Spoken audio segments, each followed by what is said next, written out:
Le Flash Info avec le centre de stockage de la Manche. Et après l'escale polémique du cargo saoudien Barry Yambou à Cherbourg la semaine dernière, le tribunal administratif de Paris a rejeté hier le recours que des associations avaient déposé. Un recours qui demandait l'annulation des autorisations douanières de sortie et de transit. Ces associations soupçonnent le bateau d'avoir chargé des armes de guerre à destination du Yémen. Les dunes du littoral manchois mises à mal après le passage de la tempête Chiara. C'est notamment le cas à Gouville-sur-Mer, sur la côte ouest. Au niveau des parkings qui accueillent les camping-cars, la dune est tombée sur une 50aine de mètres. La mer arrive dorénavant au pied de la route menant au camping du littoral. Une situation qui inquiète de nombreux riverains. Au barreau de Cherbourg, les avocats ont voté à l'unanimité la reconduction du mouvement de grève contre la réforme des retraites. C'est leur 6e semaine de mobilisation.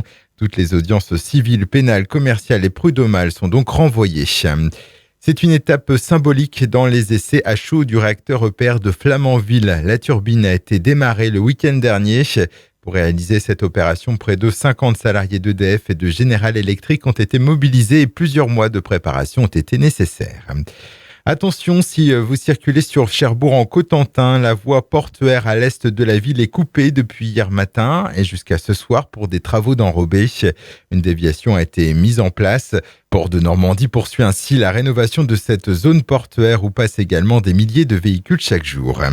Et puis des arrêts de maladies factices distribués dans les hôpitaux de Cherbourg et Valognes. C'est l'œuvre de l'organisation syndicale nationale de la CFDT qui a imaginé cette pétition originale. Il s'agit d'un faux formulaire d'arrêt de travail adressé au président de la République et ayant pour motif épuisement professionnel lié aux conditions de travail. 200 exemplaires ont été tirés. Le Flash Info vous a été présenté par Landra, centre de stockage de la Manche à Digulleville. Pour en savoir plus et visiter notre centre, 0810 120 172, coup d'un appel local.